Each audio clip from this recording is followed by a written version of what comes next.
잘 쉬셨습니까? 최상천의 사람나라 60강 노무현과 이재명 두 번째 삼성제국과 대한민국. 노무현이 만들려고 했던 것은 삼성제국이었다고 생각을 해요. 이 얘기는 제가 종종 얘기를 했습니다만 오늘 또 대비해가지고 설명을 해보면 좀 더 분명해지지 않겠냐 싶습니다. 그런 반면에 이재명이 했던 그 일들이나 추구한 가치나 이런 거 보거든요. 그거는 그야말로 대한민국 민주공화국을 추구했다. 이렇게 볼 수 있습니다. 그래서 오늘은 노무현과 이재명이 말은 똑같아요. 그죠? 반칙과 특권 없는 사람 사는 세상을 만들겠다는, 딴 사람들이 듣기에는 말은 똑같은데 행동은 어떻게 나타나는지, 그걸 두 번째로 좀 주로 삼성과 관련해서 두 사람의 그 행동이 또 조치가 어땠는지 보도록 하겠습니다. 요건요, 재벌 총수들 만났을 때 밥 먹는 사진인데, 요 사진이요, 요 권력 관계를 딱 보여주는 사진이에요. 이 사람 지금 뭐 하고 있어요? 지 하고 싶은 거 하고 있죠. 뭐 이래 손으로 뭐 만지고 있죠. 뭘 만지는지 모르지만 만지고 있으니까 대한민국 대통령은 쳐다보면서 얘기를 하고 있고, 여기는 무슨 보고를 받는 건지 아니면 니야 죽게라 하는 얘기인지 그런 태도예요. 그 다음에 정몽구하고 구본문가 이 사람은 여하튼 현대하고 LG죠. 그죠? 여기는 뭐 재계 2위, 3위 뭐 이쯤 되겠죠. 그죠? 근데 이 사람들은 구석뒤 박혀가지고 저끼리 둘이 앉아가지고 밥 먹고 있죠. 그렇죠? 이 화면을 볼 것 같으면요, 주인공은 이 사람이다. 이건희다. 이런 게 딱 확인이 됩니다. 그죠? 생각을 해보세요. 한국의 대통령을 만들어가지고 옆에서 한참 밥 먹으면서 쳐다보면서 얘기를 하는데 혼자 뒷거리 할 수 있는 사람 누가 있을까? 그건요, 대통령보다 더 높은 사람 아니면 못해요. 죽었다 깨어나도 못해요. 만약에 뭐 별도 아닌 사람이, 별 힘없는 사람이 이랬다, 바로 날아가요. 이 사람은 기업이고 뭐고 다, 내 생각에는 기업이고 뭐고 다 날아가요. 못 견뎌요. 그래서 노무현 정권 시기가 아니고 삼성제국 시기였구나 하는 걸 이 사진이 보여주고 있습니다.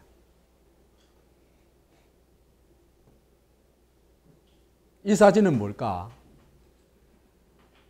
이재명이 대통령 후보로 출마 선언을 하고 제일 처음 찾아간 곳이 삼성전자 노동자들, 그 피해 노동자들, 백혈병 등 피해 노동자들의 농성장입니다. 그래가지고 한유미 아버지하고 이래 사람들 만나고 있죠.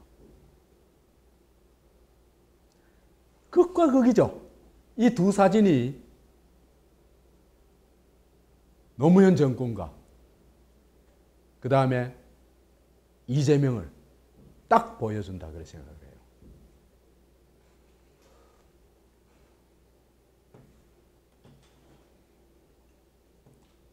요거는 취임 1주년 기념 특별 인터뷰를 하는데 누구하고 하냐 하면은 홍석현하고 합니다. 이것도 얘기를 하는, 이 장면을 보면 이 사진 찍는 사람들이 아주 그런 예민한 감각이 있어요. 이것도요, 보면은 노무현이가 데리다 설명을 하고 여기는 그냥 탁 듣고 있는 인터뷰를 누가 한지 모르겠어.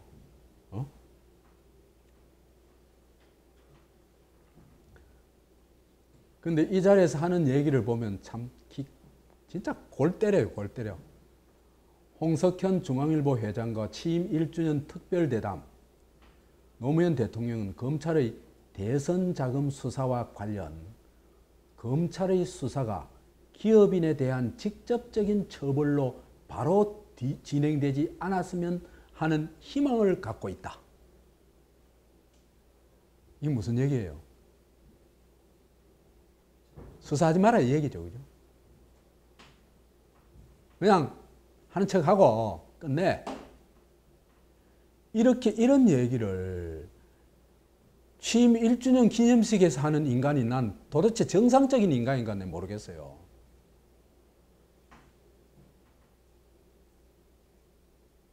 아니 대통령이 있잖아요. 그죠? 수사 지휘를 하고 있잖아 지금.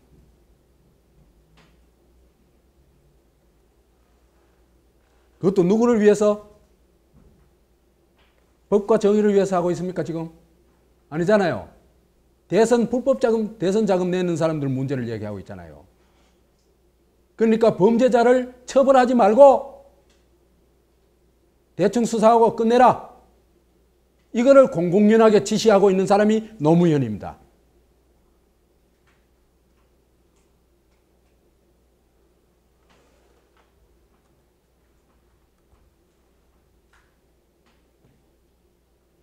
이 사진은 이재명이 반올림 해제문화제에 가가지고 그 황유미 아버지 황상기 씨한테 인사하는 장면입니다. 보면요, 태도가 그렇죠, 그죠? 노무현은 재벌 총수한테가 삼성 총수한테 옆에서 막 얘기하고, 여기는 삼성 피해 노동자들 쪽에 가가지고 이렇게 꿇어 앉아가지고 인사를 나누고 있습니다. 이것도 거의 막 극과 극의 태도이죠.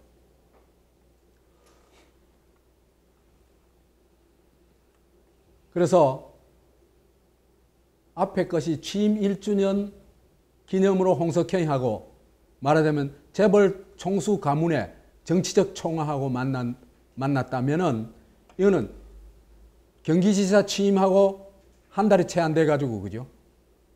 이 삼성 피해자들, 피해 노동자들하고, 피해 노동자 가족들하고 만난 겁니다.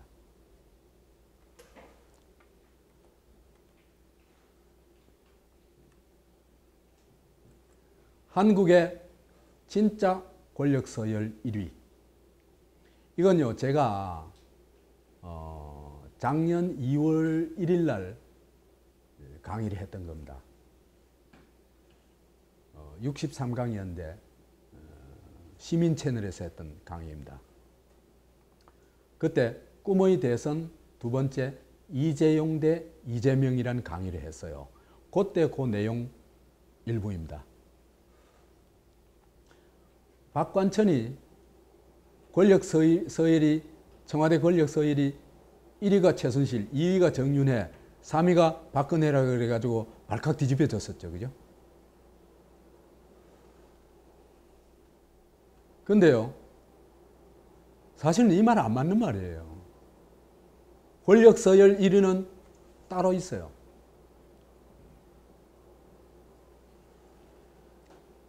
이 사건을 재구성해보면요, 사건의 핵심은 이래요.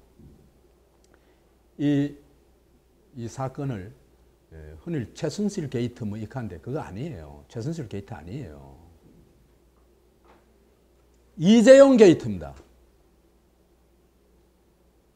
이재용 돈지랄 게이트입니다. 돈지랄 게이트. 사건의 핵심은 이래요. 최순실하고 박근혜가 주로 최순실이가 덜 쑤셔가지고 지 딸 위해 가지고, 그죠? 박근혜 대통령직을 이용해가지고 재벌한테 삥을 좀 뜯자는 겁니다. 재벌 입장에서 볼 것 같으면 그 삥 뜯는 정도에 불과하죠. 그죠? 그죠? 근데 삼성은 이런 최순실의 작전을 역이용해가지고 뭘 하냐? 대통령 박근혜를 이 기업, 자기가 기업 총수 되는데 범죄의 수단으로 사용해 먹은 겁니다. 말하자면 박근혜 사용 설명서를 읽어보고는 요게 완전히 칠푼이 수령이구나. 그래가지고 요건 요래 이용하면은 이 삼성을 내 거로 만드는 데는 아주 유용하게 써먹을 수 있어. 그걸 딱 알은 겁니다.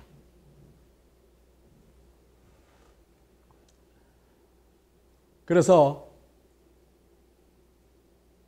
회사 돈, 이재용이가 쓴 이 돈이요, 자기 돈이 아니에요.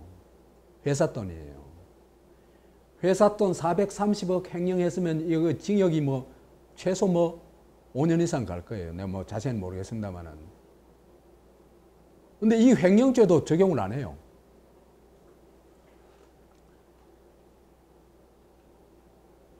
그래서 이들이 요걸 누구한테 뇌물로 줍니까? 박근혜 최순실 팀한테 뇌물로 주죠. 그죠? 그래가지고 말도 사가지고 하고. 그래가지고는 요걸 통해가지고 제일모직과 삼성물산 합병을 되도록 국민연금을 그 회의를 조정해가지고 회의에 개입해가지고 이게 되도록 만듭니다. 그래가지고 요 이득이 최소한 2, 3조 된대요. 2, 3조. 그 다음에 삼성그룹 회장이 되었을 때의 이익은 그거는 항상 불허겠죠. 그죠? 그러니까 최소 10조 정도는 된다는 겁니다. 그러니까 430억 들여가지고 10조 장사를 한 겁니다. 이재용이가.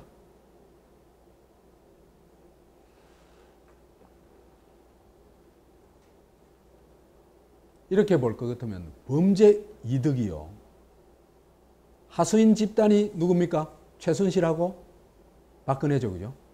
최순실과 박근혜가 먹은 것의 430억의 최소 200배가 되는 거예요. 200배. 10조 같으면.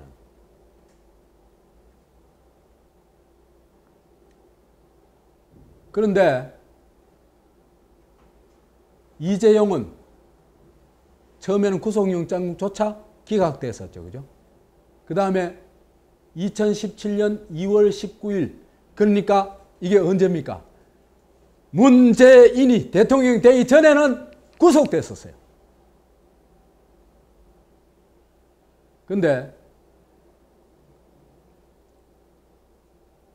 종범인, 하수인 역할을 한 순실파, 박근혜하고 최순실하고 정유라, 장시호 이런 애들 있잖아요.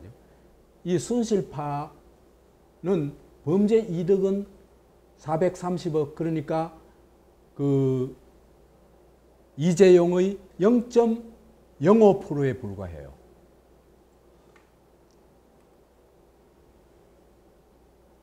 0.5%인가? 그래, 여하튼 그런데도 불구하고, 그 다음에 피해는 누가 봤습니까? 국민연금 가입한 사람들이 봤죠. 그죠? 3천억 내지 5천억 정도 피해를 봤다고 그래요. 이렇게 볼 것 같으면요, 권력 서열 1위는 이재용이다. 왜? 이재용이는 10조를 범죄 수익을 얻고도 지금 언제 촛불 때문에 어쩔 수 없이 감옥 갔었죠. 그죠? 지금 어떻게 됩니까? 나와가지고 활보 하고 있죠. 집행유예를 풀려나 있죠. 처벌도 안 받는 겁니다. 이상한 나라예요.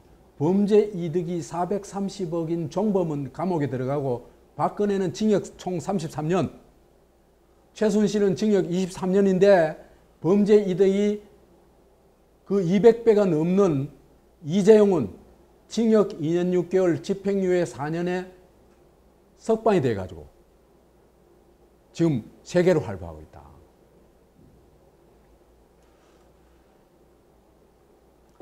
그래서 이런 범죄자를 누가 모시고 다니고 있습니까? 문재인이.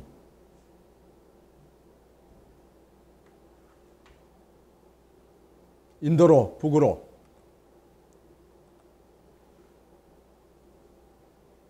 보세요. 박근혜의 범죄하고요, 이재용의 범죄는 게임이 안 돼요. 범죄 이득이 200배잖아요, 200배. 그러고 박근혜는 사실은 한 푼도 없어요.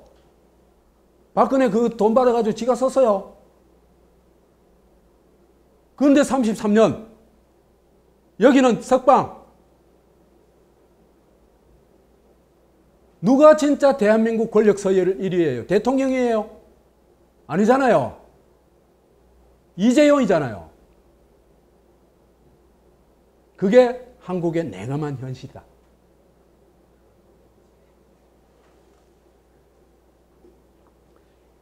이렇게 된 데에 결정적 역할을 한 사람이 누구냐? 여러분 누구라고 생각하세요? 삼성이 취해법권이 되고 범죄 수익이 200배나 된데도 처벌도 거의 안 받고 그 뇌물 먹은 사람만 오히려 현직 대통령이었음에도 불구하고 지금 33년 징역이 선고된 그런 나라에 우리가 살고 있잖아요. 그죠? 그런 말도 안 되는 나라를 만드는데 결정적 역할을 한 사람이 노무현입니다.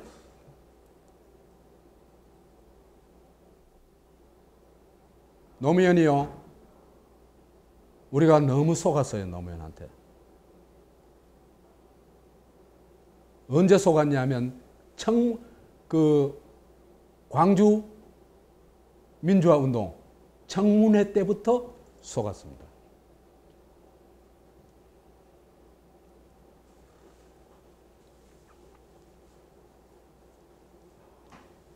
노무현이 추구하는 반칙과 특권 없는 세상, 그거는 진짜 반칙과 특권 없는 세상이 아니고 건의제를 위하여의 나라입니다.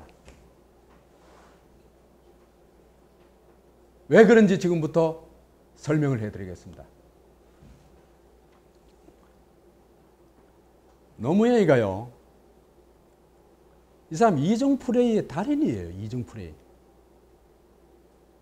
아까 돼지 저금통, 그것도 이중프레이죠. 그죠? 전형적인 이중프레이죠. 삼성 등 재벌 돈으로 선거를 치르면서 겉으로는 희망돼지 저금통 돈 가지고 선거 치렀냥 온갖 똥폼을 다 잡죠. 그렇죠. 그죠? 그래가지고 정말 정의의 사도처럼 주권자의 열명을 실현하는 선지자처럼, 선구자처럼 행동했죠. 그렇죠? 그 말이 안 되는 짓을 한 겁니다. 그리고 거기에 온갖 사람, 거의 한국인 대부분이가 껍벅 속아 넘어갔고. 그런 이중 플레이는요, 이때부터 있어요. 노무현이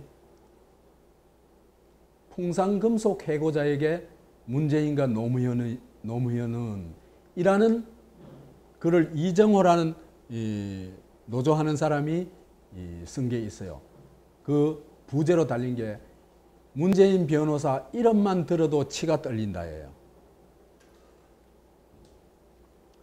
88년 7월에 풍산 안강 공장에서 폭발 사고로 한 노동자가 숨졌는데 이거 문제를 제대로 해결해 주면 되잖아요. 그죠? 근데 89년 1월 2일 새벽에 새벽부터 경찰 4,500명을, 이때는 경찰이 구사대 역할을 대신해 줬어요.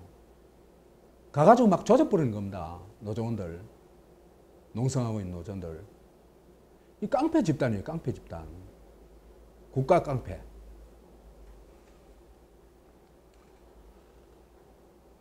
(4,500명을) 안강 공장에 투입해서 노조 간부들을 체포해 구속시켰다.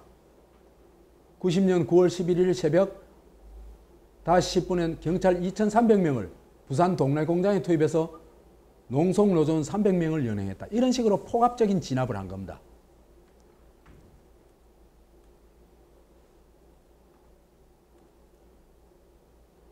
그런데 이제 회사는 노조가 파업도 하기 전에 아예 휴업을 해버려요. 그래서 이 당시 부산의 대표 인권 변호사 이흥록 변호사, 이 사람은 진짜 제대로 된 변호사예요. 변호사가 입수한 자료에 따르면 경찰서장, 공장장, 안기부, 동래구청, 소방서, 세무서까지 총동원된 옛날에 그 관계기관 대책회의라고 있었어요. 그죠?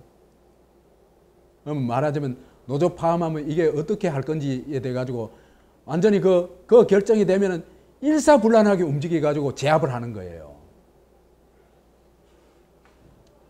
이 국가폭력단이죠. 그죠?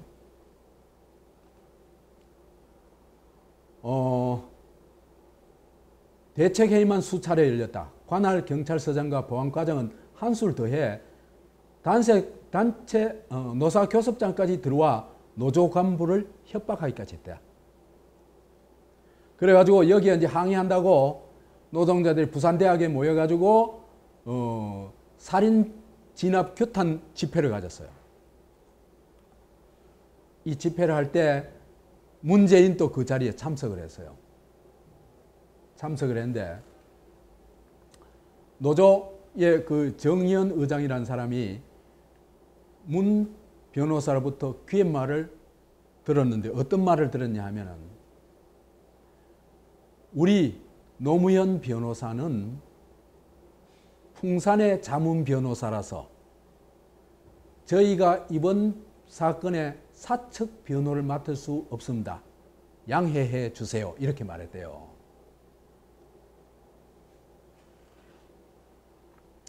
이게 얼마나 골 때린 일이냐 하면요. 88년도에 50 청문회가 열렸을 때요.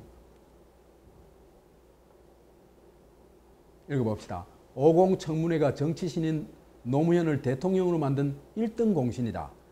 풍산의 류찬우 회장은 재계의 미국통이다. 노무현 대통령 방미의 전처적인 성격으로 한국을 찾은 전 대통령은 류 회장을 이어 풍산을 맡은 둘째 아들 류진 회장과 만나 담소를 나누게 되었다.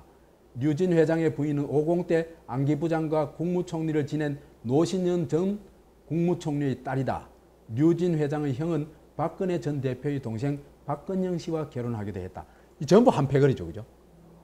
어? 근데 노무현은요, 텔레비전이 쫙 비추고 있는, 주권자가 딱 보고 있는 장면에서 뭘 하냐? 에? 보고 있는 장면에서 류찬우 회장한테 이렇게 합니다. 절대 권력을 가진 권력에게 5년 동안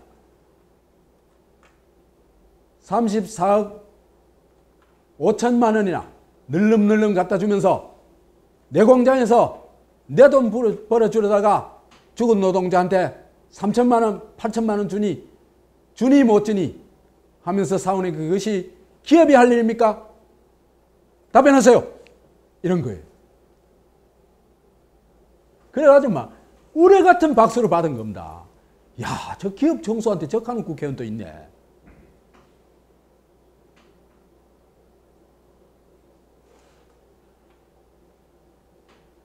그런데 그래가지고 일약 스타가 됐죠. 그죠? 그런데 청문회장에서 자신이 질타했던 풍산의 변호를 맡은 인권 변호사. 딴 사건도 아니고 바로 그 사건이죠. 그죠? 노동자한테 준해 만에 그게 말이 됩니까? 이렇게 막 질타를 하던 사람이 아니 풍산의 이 사건에 고문 변호사를 맡다니 이건 뭐야? 표리가 부동 정도가 아니고 표리가 반대죠. 그죠? 겉다르고 속다른 게 아니고 겉과 속이 반대입니다. 겉은 하얗고 속은 검은 겁니다. 그래서 국회의원이 맡을 수 없으니까 문재인이 대신 맡은 겁니다.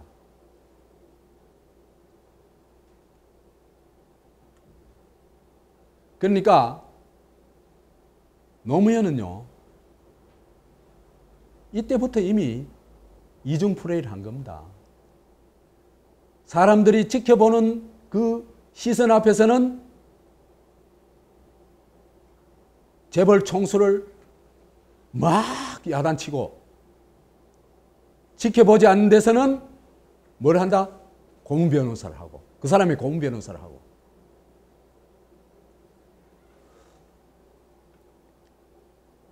요 두 면을 다 봐야 노무현을 제대로 보는 거겠죠. 그죠? 한 면만 보면 안 되겠죠. 한 면만 보면은 노동자 편으로 볼 수도 있고 또 다른 면으로 보면 다른 쪽은 이제 이 기업주 편으로 볼 수도 있겠죠. 그죠? 그런데 이 양쪽 다 편이다 할 것 같으면 이건 뭡니까? 이 사기꾼이죠. 뭐. 이중플레이고. 어느 게 제일 나쁠까? 여러분 생각 중에 노동자 편 드는 거, 사주 편 드는 거, 그 다음에 양쪽 다 편 드는 게 어느 쪽이 제일 나쁠까? 그건 뭐 듣는 분이 판단하십시오.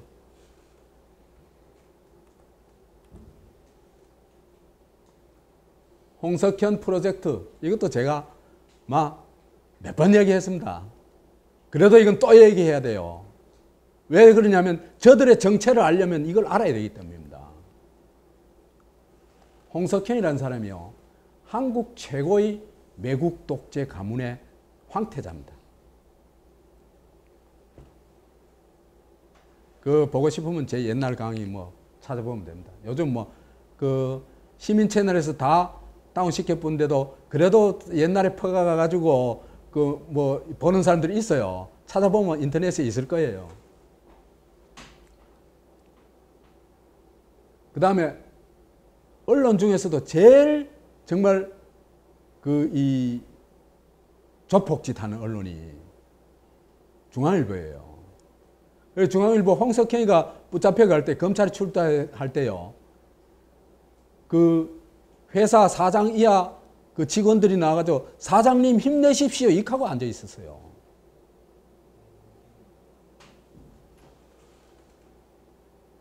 딱 조폭이죠. 그죠?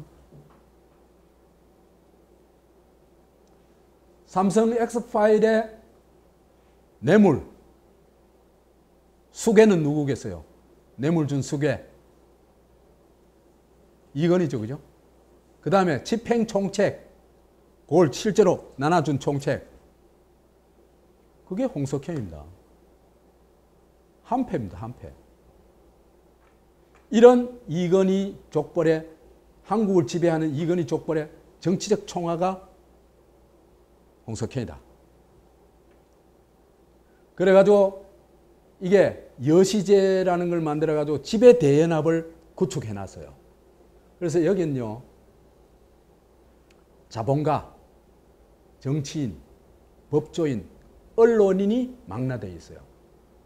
요게 전부 한국의 지배 엘리트들이죠. 그죠?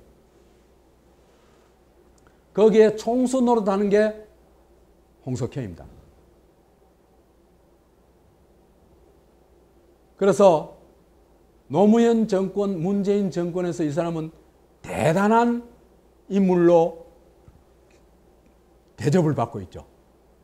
그렇죠?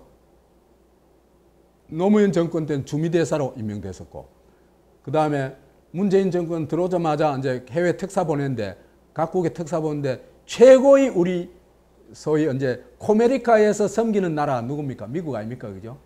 미국에 보낸 특사가 누구냐? 홍석현입니다. 특사랑 같은 게 아니에요. 급이 달라요. 일본 가는 특사 그건 아무것도 아니에요.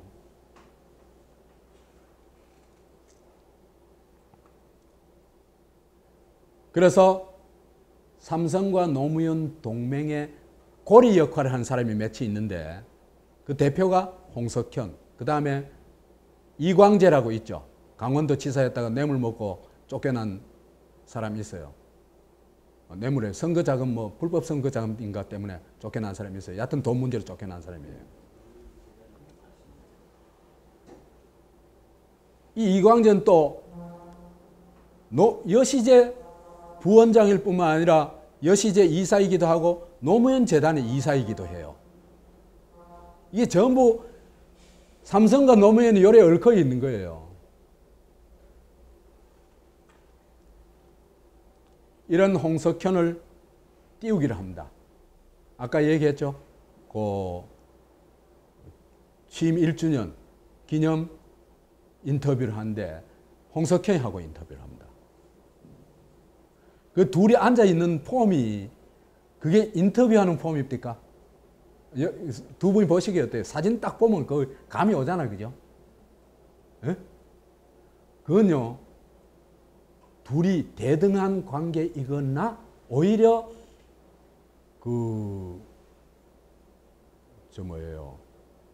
문재인이, 노무현이 홍정현을 받드는 모습이에요. 홍석현을 받드는 모습이에요.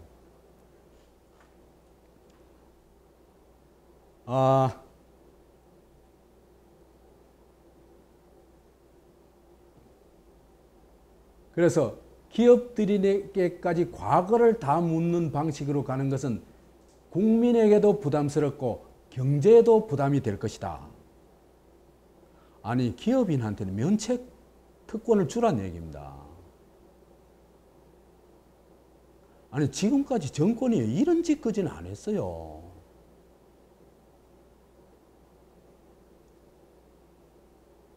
그래서 특별대담 파트너로 이건희 대리인인 홍석현이를 선택한 것. 여기서 한다는 짓이 이건희 등 기업인들에게 취업백권적인 대우를 하라는 것. 이 장면에서 노무현은 이미 대한민국 대통령이 아니다. 양아치 왕초수주의다. 진짜예요. 이런 소리를 할 수 있는 건요, 양아치 아니고는 할 수가 없어요. 어떻게 저런 소리를 해요? 하더라도 안 보이는 데서 하지.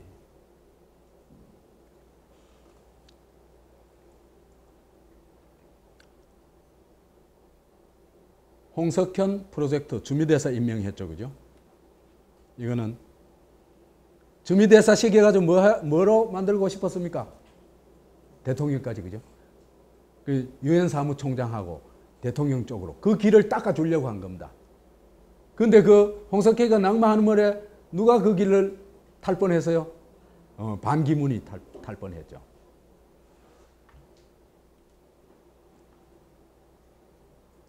이때부터 이미 홍석현을 주미대사로 임명하면서 사실상 노무현 정권은 삼성 제국의 시녀로 전락해버렸다. 이렇게 볼 수 있습니다. 그 전락했는 장면을 너무나 적나라하게 보여주는 게 지금 얘기할 것입니다. 2005년 3월 13일 날, 이날 기사를 보면요, 노 대통령, 이건희 회장 부부 화기애애한 2시간, 이래가지고 기사가 나와요. 나도 까맣게 잊어먹고 있던 건데 이번에 찾아보니까 나와요. 그래서 그 작은 제목으로 노 아들 딸 내외도 박물관 방문 동행 제게 부러운 눈길 이런 제목이에요. 이게 2005년 3월 14일 기사입니다. 그 전날 일어난 일을 기사화한 겁니다. 좀 읽어드릴게요. 노 대통령은 휴일인 13일 오후 3시 30분께 부인 권양숙 여사, 노 대통령의 아들 건호 씨, 딸 정연 씨 부부 등 대단하죠? 총동원했죠, 그죠? 가족과 함께 시내 한남동 삼성 리움미술관을 문 2시간 동안 전시품을 둘러보았다. 이날 삼성에서는 이건희 회장과 부인 홍라이 씨가 전시장 입구에서 노 대통령을 영접한 뒤 전시장을 직접 안내하며 미술품에 대한 설명을 했다. 노 대통령은 이날 미술품 관람이 끝난 뒤 이 회장과 부부 동반으로 약 15분간 별도 티타임을 가지고 환담했다. 노 대통령은 방명록에 문화한국, 선진한국, 리움미술관의 개관을 축하합니다 라고 썼다.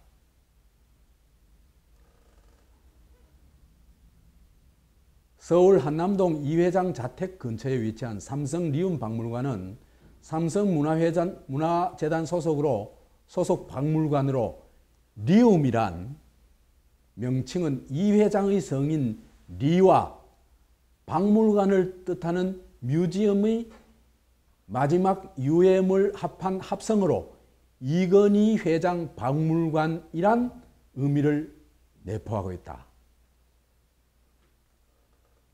지금 그죠? 이건희가 청와대 방문한 게 아닙니다. 누가? 노무현이가 자기 가족 총동원해가지고 이건희 박물관에 방문한 겁니다. 이건요, 놀라운 일이에요.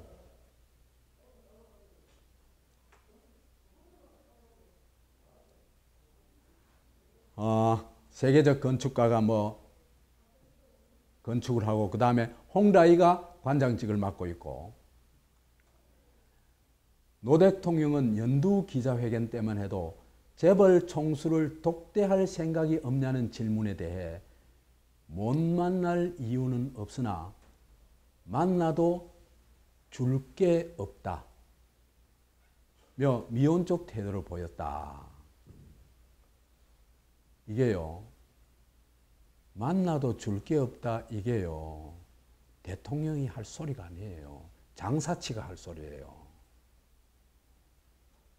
국정을 이렇게 표현한 무식한 인간이 어디 있어요?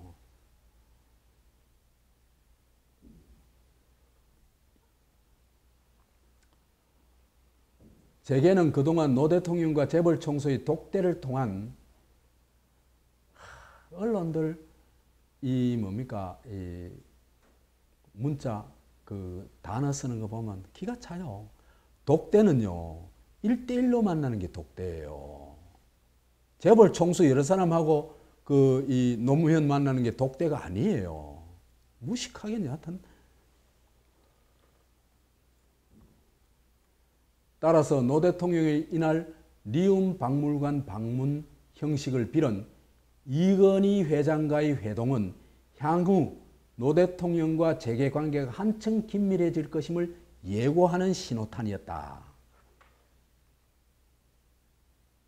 예고하는 게 아니에요. 이미 엄청난 작업이 돼 있기 때문에 이제는 공공연하게 이 짓 한 거죠. 그죠? 만나는 거죠. 찾아가서 만난 거죠. 재계 일각에서는 이번 회동이 성사되기까지 지난해 말 노 대통령의 남미 순방 때 이건희 회장 부인 홍라희 여사가 권양숙 여사를 수행해 관계를 돈독히 한 것도 중요한 요인으로 작용한 것이 아니냐는 해석을 하고 있기도 하다. 순엉터리 기사예요. 이것 때문이 아니에요.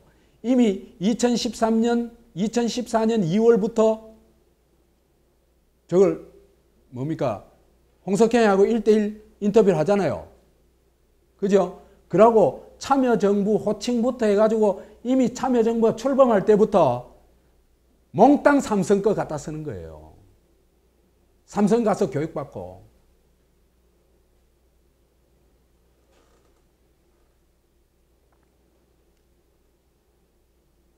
제게는 이 밖에 삼성 출신인 진대재 정통부 장관이 노 대통령의 절대 신임을 얻고 있으며 또 지난해 말 이 회장 처남인 홍석현 중앙일보 회장이 주미대사로 발탁된 대목 등을 고려할 때 청와대와 삼성 간 관계가 더 없는 밀월 관계를 맡고 있는 게 아니냐며 적잖이 부러워하는 눈치다.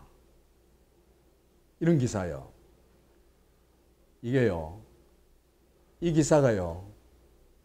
굉장히 의미하는 바가 커요. 왜 크냐 하면요. 물론 이제 그 삼성과 아주 막 거의 밀착한 정도이긴 한데 그게 그보다 더 중요한 게 있어요. 뭐냐 하면 2004년 말 2005년 초경에요. 이상호가 삼성 X파일을 입수해요. 그 주범이 누굽니까? 이건희잖아. 그죠?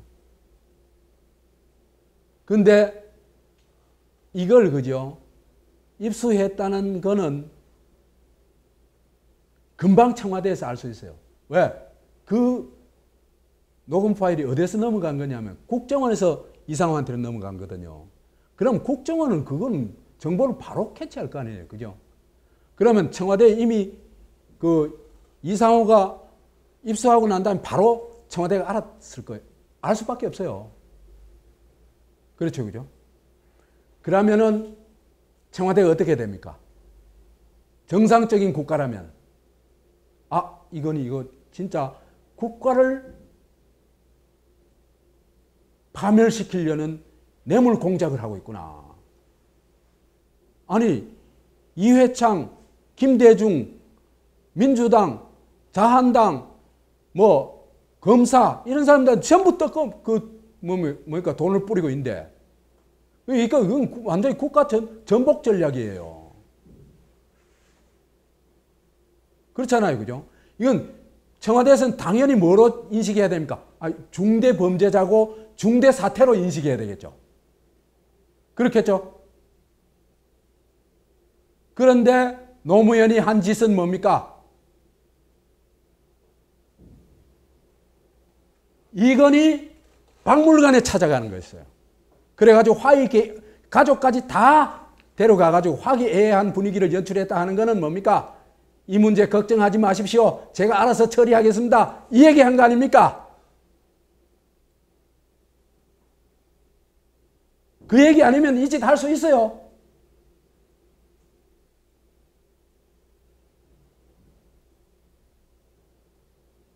그래서 삼성이 국가를 부정부패로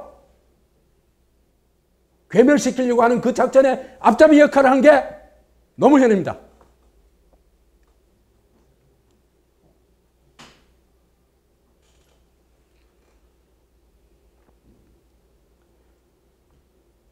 그래서 노무현이 가족을 총동원해가지고 방국과 수계 이건희 박물관을 방문한 건 심각한 사태다.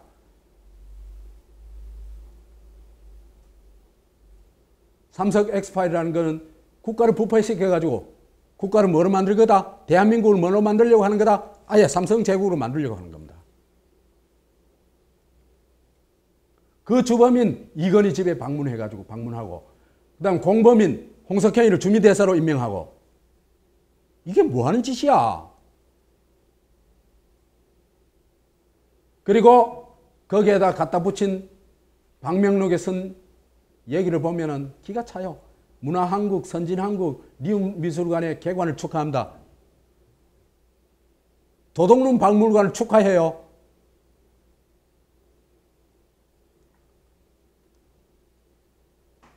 화기애애한 분위기 2시간 연설했다. 아무도 손대지 마. 이 얘기죠. 누가 손대겠어요? 국정원이 손대겠어요? 검찰이 손대겠어요? 경찰이 손대겠어요?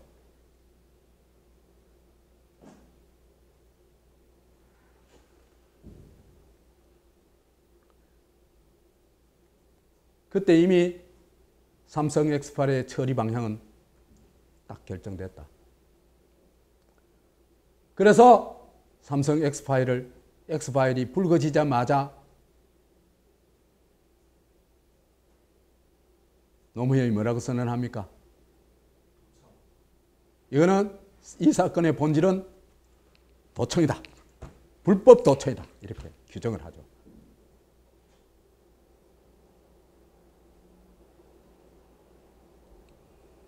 노무현 또 반국가 사범입니다.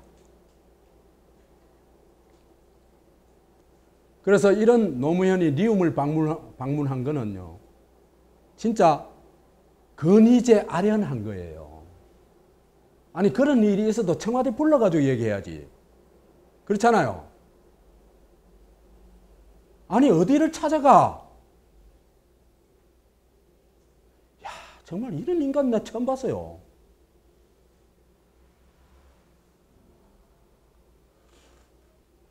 그래서 건의제에 대한 충성을 대내외에 과시한 겁니다. 요새 문재인이 이재용한테 하는 거하고 똑같아요.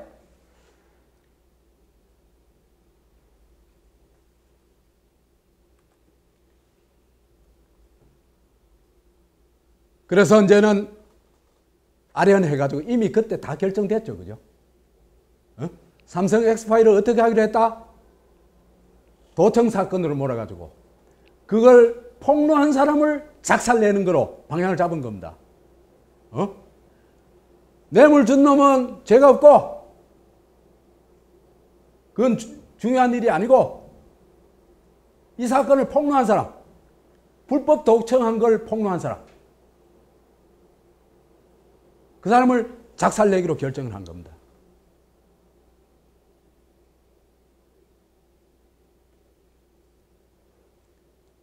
거기에 앞장서는 인간이 유시민, 문재인 이런 사람들입니다. 그리고요, 참 아이러니컬하게도 이걸 삼성 X파일 문제를 제일 먼저 폭로하는 게 누군지 아세요? 우리가 그렇게 삼성의 편이다 막 욕을 해대는 조선일보입니다. 여러분 똑바로 아세요. 삼성 X파일을 덮으려고 한 게 완전히 뒤집기 처리한 게 그래가지고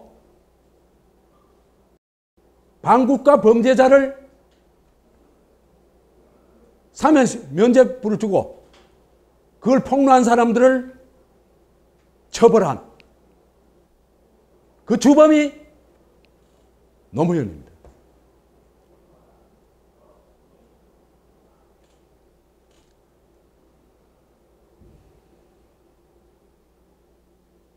반면에 조선일보는 내가 조선일보 옹호하지 않은 게 아니에요. 우리가 진실을 똑바로 보자는 겁니다.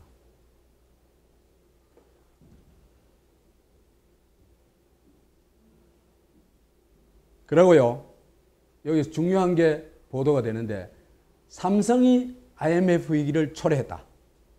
사실은 1997년에 삼성그룹이 기아 자동차 인수를 하려고 하는데 기아차 인수하려고 하는 이유가 뭐냐면 이건희의 평생의 소원이기 때문에, 평생 하고 싶은 일이기 때문에 그래요. 인수하려고 그랬어요. 그래가지고 요걸 헐값에 먹어야 된단 말이에요. 그죠? 그러니까 기아를 부도를 내도록 만들어야 돼요. 부도를 내도록 만들려면은 그때 전부 뭐 회사마다 그 부채가 뭐 100%, 200% 이래 될 때단 말이에요. 최소 100%. 뭐 많은 데는 500%, 600% 이래 됐어요. 그러니까 그거는 채무 일시에 은행에서 빌린 돈 일시에 상환 하락하면 그 회사는 막 바로 골로 가는 거예요. 그 공작을 삼성에서 한 거예요. 그래가지고 기아가 부도가 나버린 거예요. 그러니까 IMF 경제위기를 초래한 주범이 누구다? 삼성이다 하는 걸 폭로한 겁니다. 그때. 이런 것까지 다 덮어버렸어요. 노무현이가. 노무현이가 어떤 세상을 꿈꾸던 사람이라고요?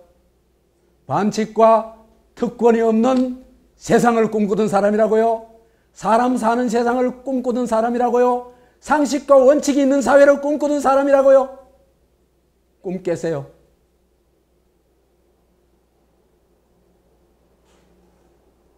노무현은 그 거꾸로 간 사람입니다.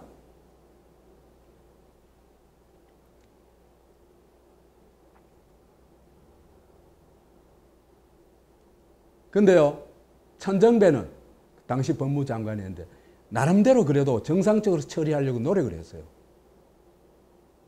근데 이 인간들은요, 진짜 제대로 활락한 사람 다 죽이려고 그래요, 이놈들은. 저거 꼬라지가, 저거의 본질이 폭로가 되니까. 그래가지고 노회찬, 이재명, 이들의 표적이에요. 이걸 모르면요, 이 정권의 실체를 몰라요.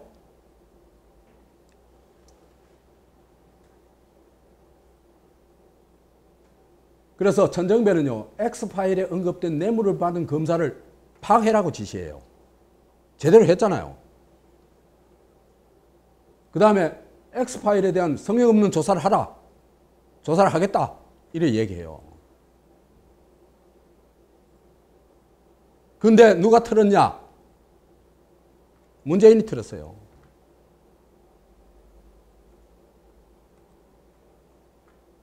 그래서 삼성 호의 사인방. 노무현은 진두지휘했죠. 그래서 삼성 총독이 됐죠. 그래서 본질을 도청 문제라고 바꿔치기 하고, 그 다음에 대연정을 제안해가지고, 그죠? 박근혜하고 짝짝꿍이 돼가지고 일덮기로 시도를 하죠.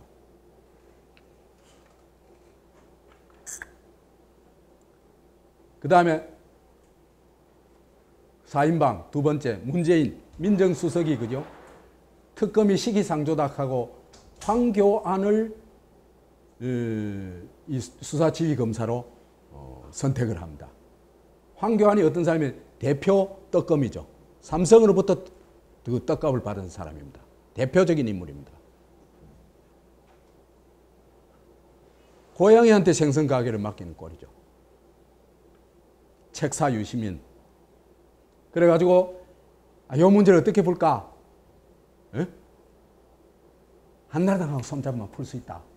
그걸 보여준 겁니다. 그래서 최악의 거꾸로 처리가 돼가지고 뇌물을 통해 가지고 대한민국을 삼성 제국으로 바꾸려고 한 방국과 단체의 수괴와 총책은 다 거의 조사도 안 하고, 그 다음에 이걸 폭로했던 이상호, 김현광, 노회찬, 이 사람들만 처벌을 받았다. 이현, 김현광이라는 사람은 제가 이제 전혀 모르던 사람인데, 얼마 전에 내가 어떤 유튜브를 보니까 이 양반이 나와가지고 얘기를 해요. 그 사람이 보니까 선하게 생겼어요.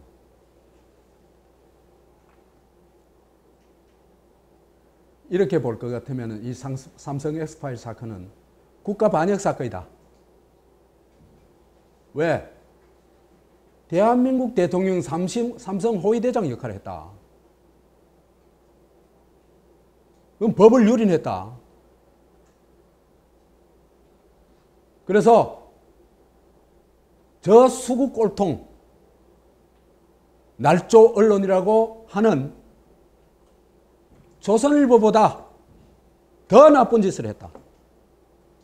노무현이가 조선일보는 삼성 엑스파일을 폭로했는데 그것도 제일 먼저 노무현은 끝까지 반대의 짓을 했다.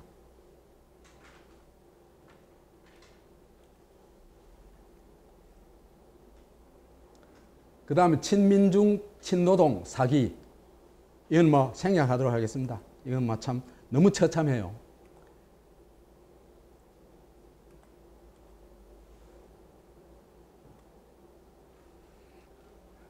자, 우리가 지금까지 이제 노무현이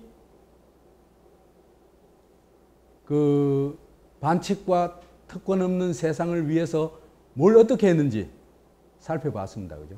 살펴봤더니 완전히 거꾸로 갔죠. 그죠? 총을 거꾸로 메고 엉뚱한데 총을 막 쏴댔죠. 반칙과 특권이야. 그건 안 돼. 간사는 보고 총을 막 갈게 된 겁니다. 반칙과 특권에 총을 갈긴 게 아니고 반칙과 특권의 편에 서가지고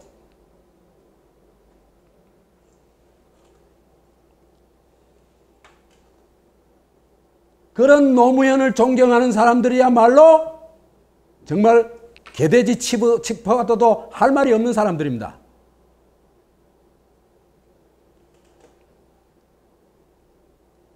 그러면은 이재명은 반칙과 특권 없는 세상이라는 그 세상을 추구한다는 얘기를 여러 번 했는데 그걸 실제로 어떻게 했냐? 그걸 한번 보자. 삼성과 관련해서.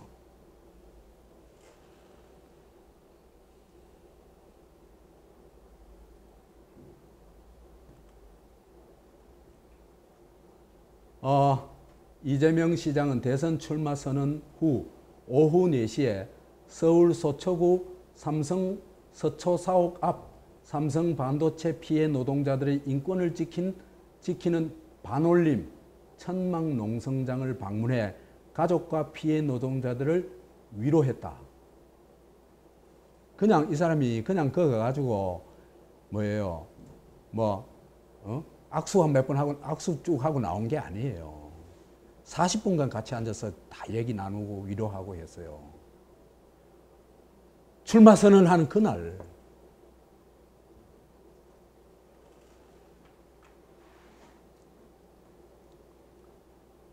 아, 2016년 12월 3일 날요. 광화문 연설을 하는데 왜? 빵 먹다가 불려 내려와가지고 연설하는 게 있죠. 그죠? 이때 연설이 정말 대단한 연설인데 이때 뭘 이 사람이 얘기하냐면 촛불혁명의 핵심 과제를 제시를 합니다. 그게 뭐냐? 억강부약. 근데 억강부약의 구체적인 내용이 뭐냐? 말하자면 말도 안 되는 불법적인 짓을 마음대로 함부로 저질러도 아무도 그 제지하지도 못하고 처벌하지도 않는 재벌이죠. 그죠? 그러니까 법 위에 있는 재벌을 해체해야 돼. 이거 있으면은 절대로 민주공화국 못 가.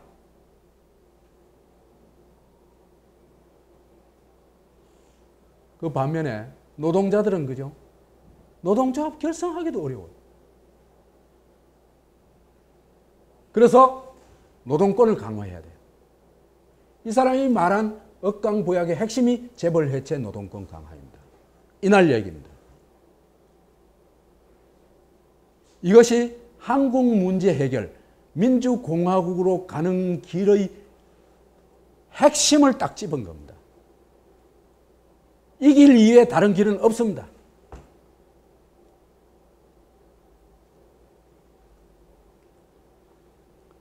그래서 대전 촛불 시위에서는 삼성과 이재용에게 선전포고를 합니다. 이 시장은 이날 시국대회 후 거리 연설을 통해 우리는 모두 공평하고 정의로운 나라, 모두가 진정 자유로운 나라를 지금껏 한 번도 해보지 못했습니다. 박정희가 만든 재벌이 이 나라를 실질적으로 지배해 왔습니다. 이제는 재벌도 법의 지배를 받는 평등함을 보여줄 때가 되었습니다. 아니, 재벌을 그냥 두드려 패겠다는 얘기 아니에요. 법 위에 올라가 있던 재벌을 어떻게 법 아래 내려와라. 안 내려오면 너들 법대로 처리해. 이 얘기입니다.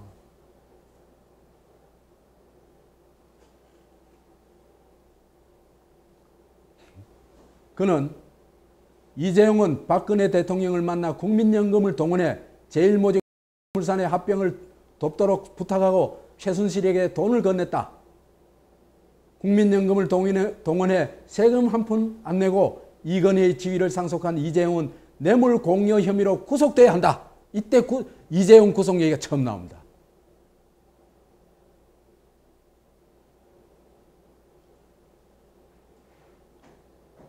노무현은 어땠어요?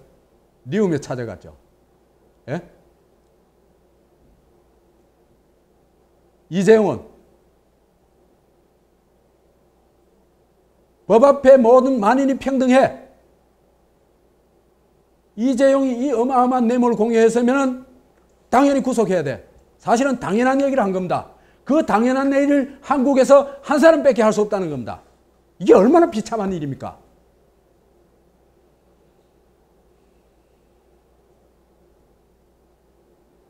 그러니까 한국 전 국민이 개돼지가 되어 있다는 얘기입니다.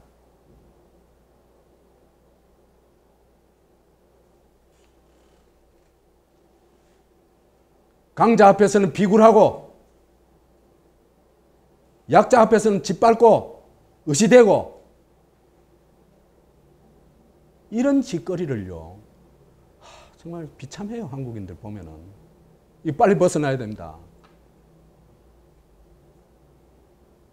노무현이도 그게 잘못됐고 그걸 벗어나야 된다는 건 알았어요. 근데 그게 자기 대통령 되고 사기 처먹는데 이용했을게만 했을 뿐이에요. 그냥 연설만 한 거예요.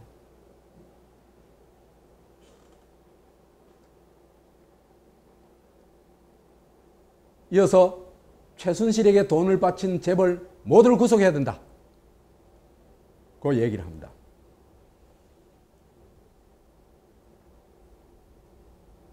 그 다음에 2017년 1월 12일에도 이재용 구속하고 재벌체제 해체해야 된다고 연설을 합니다.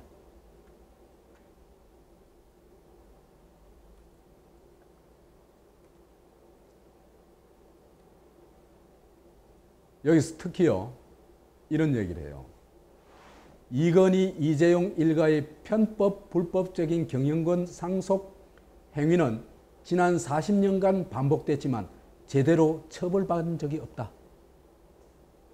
결국 이번에 국민의 노후 자금까지 재벌의 편법적 경영권 상속에 동원되는 참담한 사태까지 벌어지고 말았다.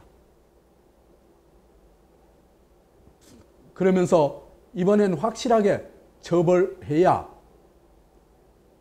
법도 무시하고 불법을 자행하면서 국민을 개돼지쯤으로 보는 정권과 재벌의 행태를 바로잡을 수 있다.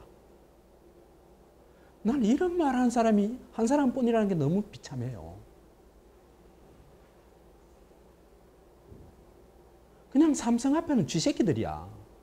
개돼지도 아니야. 쥐새끼들이야. 권력 앞에도 그렇고.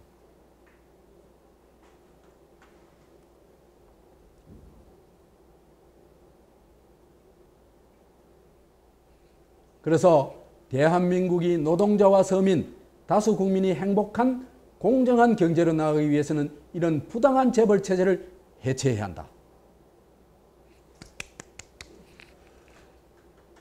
마지막으로 이 부회장의 편법 상속은 삼성 수뇌부가 총동원된 조직범죄다. 이게 아주 정확한 표현입니다. 삼성 저 윗대가리는요 범죄 집단이에요. 삼성이 이룬 성과를 저거가 다 핥아먹고 빨대 꽂아가 빼먹죠.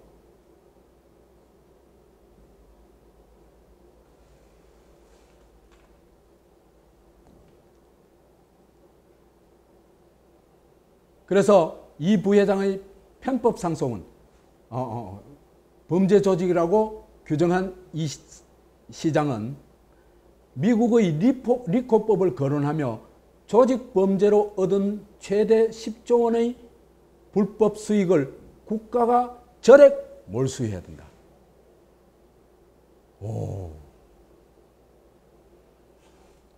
이 장면에서 내가 정말 감격을 했어요.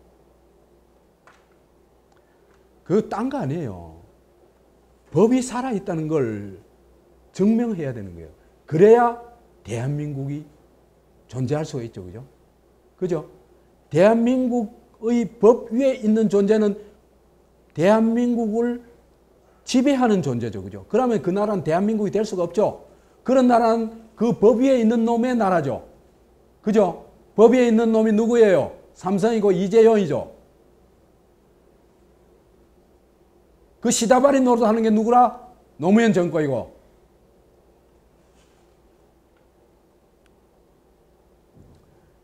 (1970년대) 미국에서 제정된 리코법에는 조직 범죄 집단이나 기업이 이익을 얻었을 경우 본인이 그 적법성을 밝히지 못하면, 돈 어디서 벌었는지 밝히지 못하면 우리나라 그래 해야 돼요. 이익을 전부 몰수하는. 그래가지고 그죠? 아니 회계 부정 한 번 했다가 미국 7대 재벌이 7대 대기업이 하루아침에 나라가 붙잖아요. 불법이 발을 붙일 수 없도록 만들어야 돼요.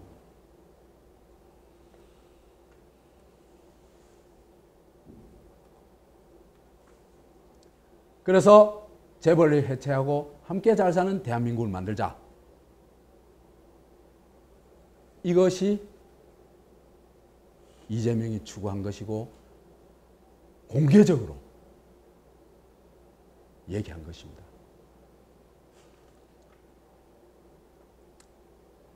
그래서 이 시장은 12살 때 일했던 오리엔트 시계 공장에서 출마 선언식을 갖고 과거의 어둠과 절망을 걷어내고 공정한 나라를 만드는 대정을 시작해야 한다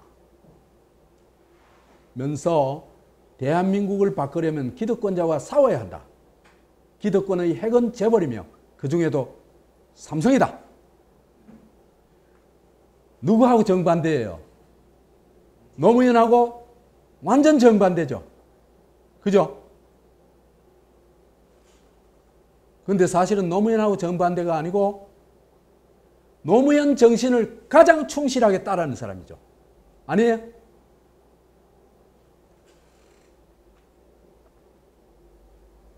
그래서 삼성과 싸워 이길 사람, 기득권과 목숨 걸고 싸워 이길 사람은 자기다.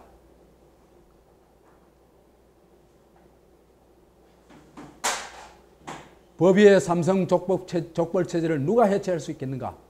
이재용 부회장의 구속을 말할 수 없는 사람은 삼성과 싸워 이길 수 없는 사람이다. 맞죠? 근데 구속을 예치한 사람 한 사람뿐이라. 이 부회장의 유죄가 확인되면 이재명식 리코법으로 불법 재산을 환수해야 된다. 당연히 해야 되는 겁니다. 그래야 이 나라의 법과 정의와 민주주의가 살아있는 겁니다. 그래야 이 나라가 어떤 나라가 돼요? 민주공화국이 되는 겁니다. 그래야 이 나라의 헌법이 살아있는 겁니다.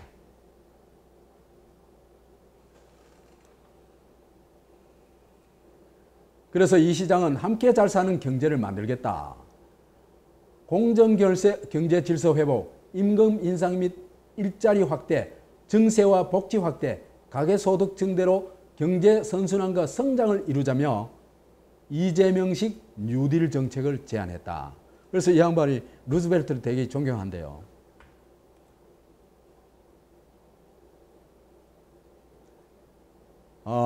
그래서 29세 이하 65세 이상 국민, 농어민과 장애인 2,800만 명에게 기본소득을 100만 원씩 지급하고 국토보유세를 만들어 전 국민에게 30만 원씩 토지 배당을 하겠다고 밝혔다. 그때 그걸 지금 실현하려고 하고 있죠. 그래가지고 경기도에서나마 국토보유세를 만들고 또 그걸 만든 걸로 기본소득을 제공하려고 여러 가지 제안을 하고 있죠.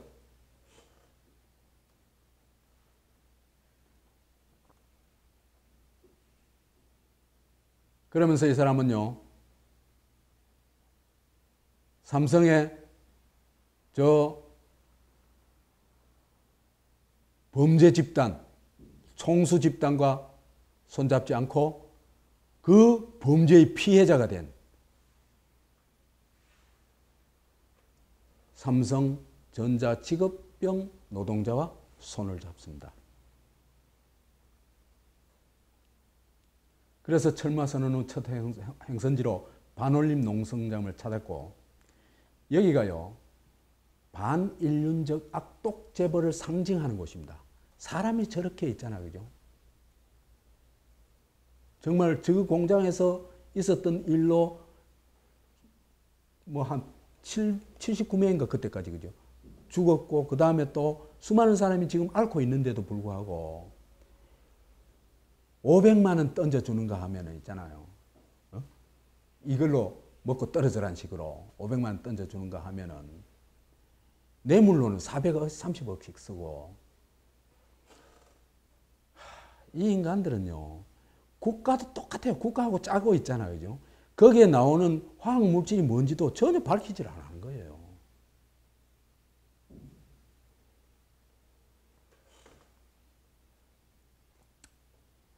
그래서 이 사람들 눈에는 사람은 그냥 생산 로봇이에요.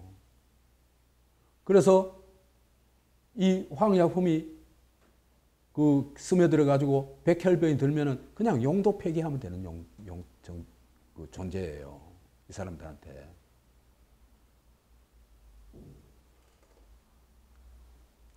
그래서 삼성 반도체 공장 작업장에는 공공연한 살인이 일어나고 있다.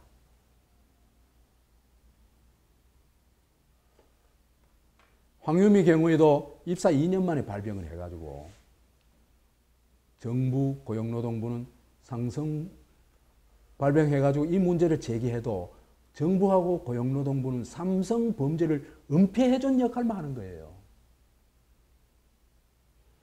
같은 범죄 집단인 거예요.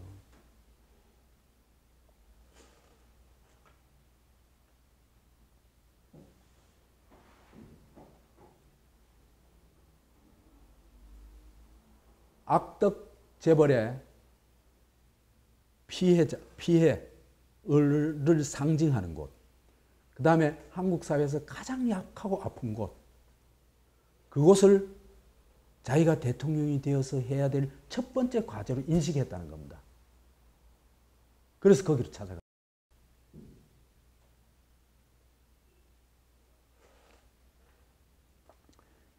이런 건요, 이재용에 대한 공개 도전자입니다. 근데 재밌는 현상을 하나 발견했어요. 돈나라 황제 이재용이 2018년 7월, 이때가 언제냐 하면은 이재명이 7월 1일 날 취임을 했죠. 그죠? 취임하자마자 한 달도 안 돼가지고 11년 동안 끌던 삼성전자 그 피해 노동자들과 무조건 합의를 합니다.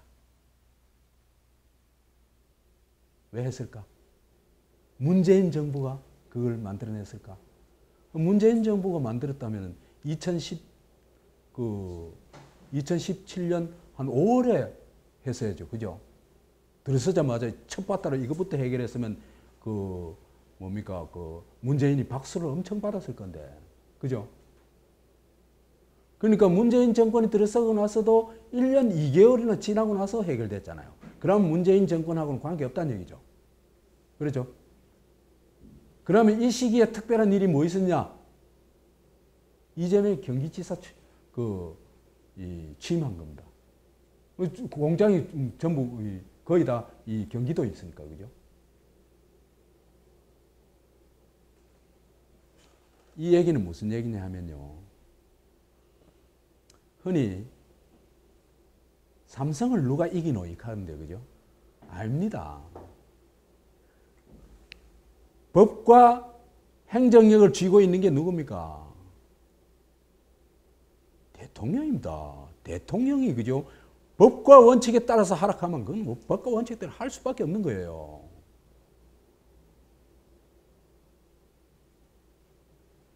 그건 무슨 얘기냐 하면은, 이재용이가 사실상 백기를 들었다.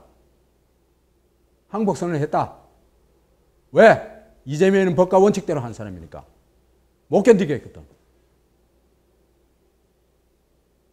그건 무슨 얘기냐 하면요. 이재명이 대통령이 되면은 삼성을 혁명적으로 개혁할 수 있다 이 얘기입니다.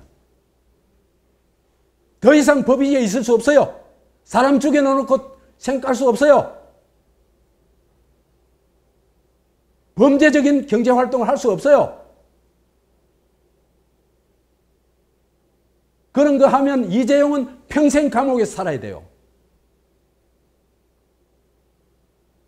법과 원칙이 살아있는 사회라면 그 법과 원칙을 살아있게 만들 수 있는 사람이 한국에서 딱 한 사람이 있어요. 그 사람이 이재명입니다.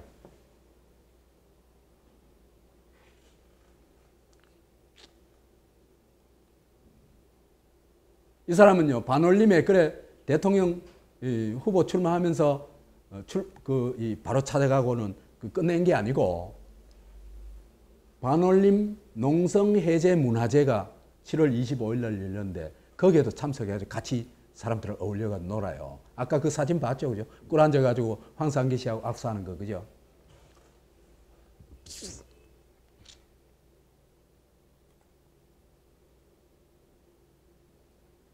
삼성전자 반도체 피해자 고 황유미 씨의 아버지 황상기 반올림 대표, 한혜경 씨 어머니 김신여 씨와 반갑게 인사를 나눴다. 이 지사는 페이스북에 삼성전자 반도체 산재 피해자를 위한 강남역 반올림 농성장에 왔다며 오늘 1023일 만에 농성을 중단한다고 밝혔다. 황유미 씨가 사망한 지 11년 만이다. 참 이놈들 나쁜 놈들이죠, 그죠? 11년 동안 너무 잔인하잖아, 이놈들이. 에? 이재용 이런 인간들 너무 잔인한 인간들이에요. 남의 고통은 아랑곳하지 않는 사람들이에요. 정부도 그렇고.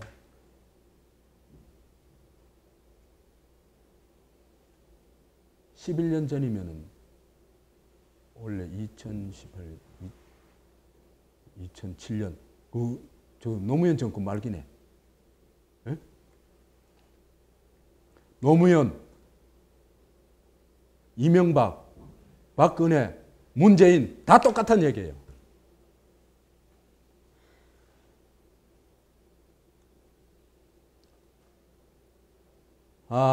그래서 소수의 작은 이익을 위해 많은 힘없는 이들의 생명과 안전이 빼앗기지 않아야 한다.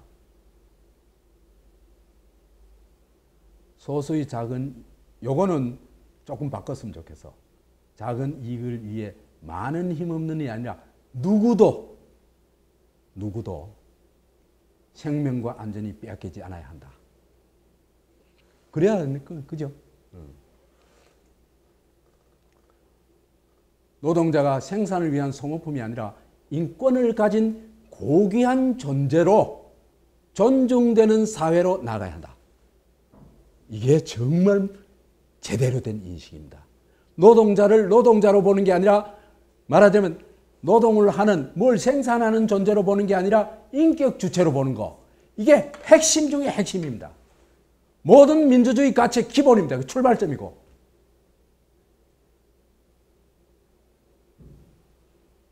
그런 인식을 가진 사람이 한국에 거의 없어요. 정치인적인 더더욱 없어요. 내가 발견한 사람은 이재명입니다. 이재명이 이런 인식을 가지고 있어요. 자기가 아파봤기 때문에.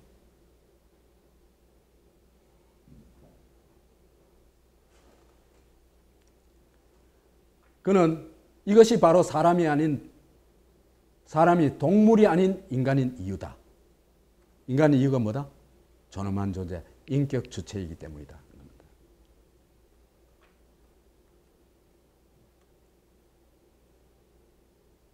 그래서 삼성전자와 반올림, 조정희 3자가 삼성 반도체 백혈병 문제 해결에 대해 차후 제시될 2차 조정 제재 및 중재안을 조건 없이 받아들이기로 합의했다. 삼성이 참 웃기죠, 그죠? 이런 거 보면요, 참 이재명이 대단하긴 대단한 모양이에요. 이재명이 취임하자마자 바로 해결되잖아요.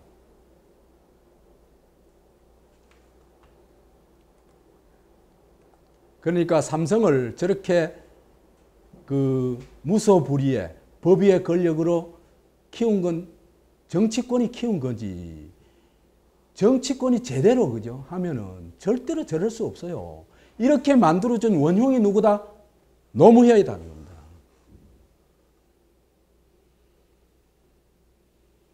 그 전까지는요, 삼성이요, 권력에 충성하기 바빴어요.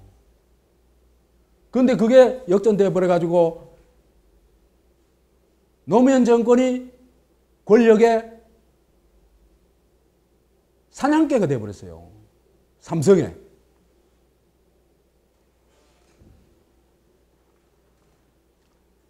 삼성공장 민간합동 진상조사. 요게요, 삼성전자에서 그 화성공장인가 거기서 한 사람 죽고 뭐 두 사람 부상당하고 한 일이 있었죠. 그죠?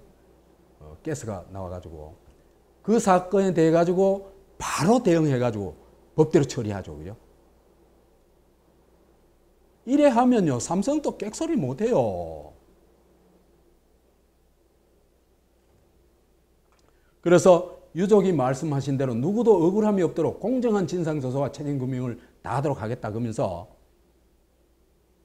민관 합동으로 조사하자. 눈이 많으면 많을수록 어떻게 해야? 뒷거래가 안 되겠죠. 그죠? 제대로 처리되는 겁니다.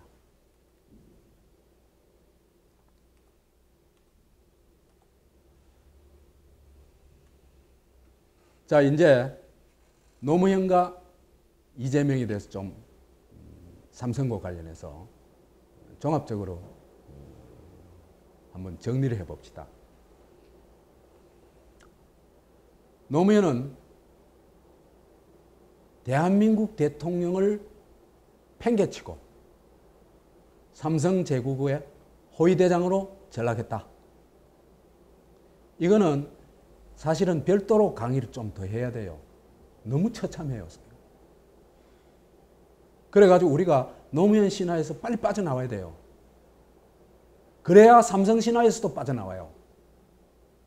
그래야 삼성 제국에서 빠져나오고 대한민국으로 갈 수가 있어요. 노무현 신화나 노무현 교회에서 못 빠져나오면 삼성에서도 못 빠져나와요. 그리고 삼성 제국에서도 못 빠져나와요. 늘 개돼지로 살 수밖에 없어요.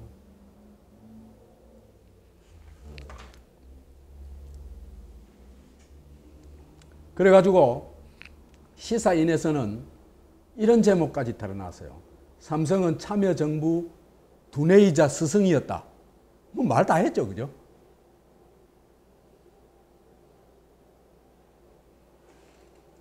이것도 나중에 한번 기회되면 얘기하도록 합시다.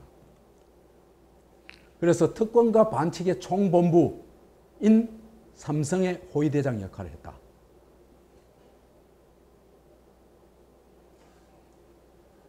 삼성 엑스파일을 정권이 삼성을 위해서 초법적 호의를 해줬다.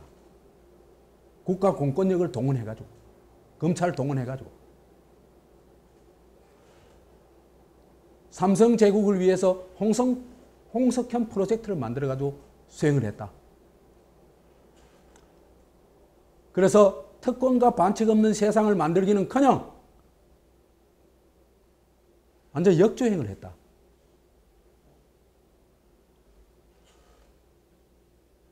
그래서 입만 열만 하든 사람 사는 세상이 아니고 자본가 천국, 돈나라, 삼성제국에 봉사하는 짓만 했다. 그래서 저가 그 짓 했는 것만 해도 정말 놀라운 일인데 한국 사회에 너무나 나쁜 악영향을 많이 미쳤다. 그 핵심이 뭐냐면 권력관계가 전도돼 버렸다는 겁니다. 독재 정권 또 그죠? 국가 권력이 경제 권력을 압도했죠. 그렇죠? 그렇기 때문에 아까도 얘기했다시피 충성 경쟁했죠. 재벌들이. 예? 근데 이제는 경제 권력이 국가 권력을 압도해요. 그래가지고 국가 권력이 경제 권력이 신의 역할을 해줘요. 신의 역할을 해준 대표적인 게 삼성 엑스파일.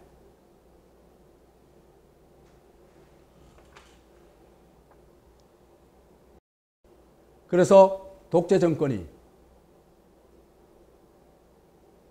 정권 시절에는 국가 조폭이 자본 조폭을 국가 조폭 대표적으로 누굽니까? 박정희, 전두환. 그 다음에 자본 조폭의 대표적인 게 이병철, 삼성, LG, 현대 이런 그룹의 총수 집안들이죠, 그죠? 김대중 때도 그죠? 구조조정 이런 거 할 때요. 객소리 못 하고 따랐죠. 그건 뭐냐면 국가 권력이 재벌 권력을 압도했다는 얘기입니다. 이명박근혜 때는요. 삼성한테 그래도 빨대를 꽂고 있었잖아. 뭘 얻어내려면 뭘 해야 돼요? 뇌물을 써야 돼요. 그죠? 그때도 역시 국가 권력이 경제 권력의 우위에 있었다는 얘기죠. 그죠? 이해가죠? 노무현 때는 삼성이 국가 권력 위에 올라갔어요. 그래서 취해법권, 초법적 파워가 됐어요. 누가 제일 나쁠까? 대한민국을 팔아먹은 사람이 누구일까? 독재 정권일까? 노무현일까?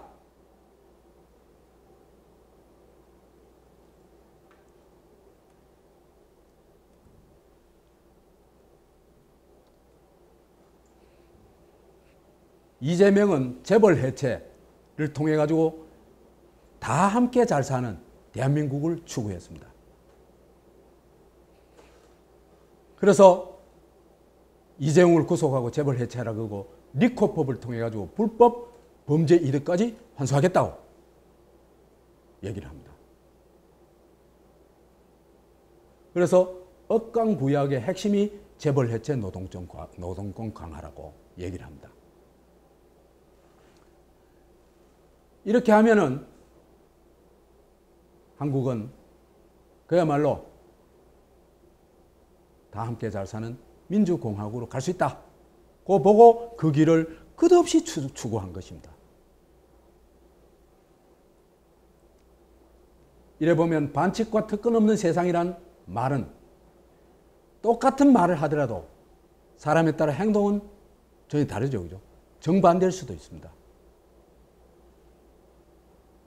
그러면 누가 반칙과 특권 없는 사람 사는 세상을 진짜로 추구했는가? 누가 노무현 정신이라는 것을 진짜로 실천했는가? 여러분, 그 답을 한번 말해 봅시다. 노무현입니까? 이재명입니까? 마치겠습니다.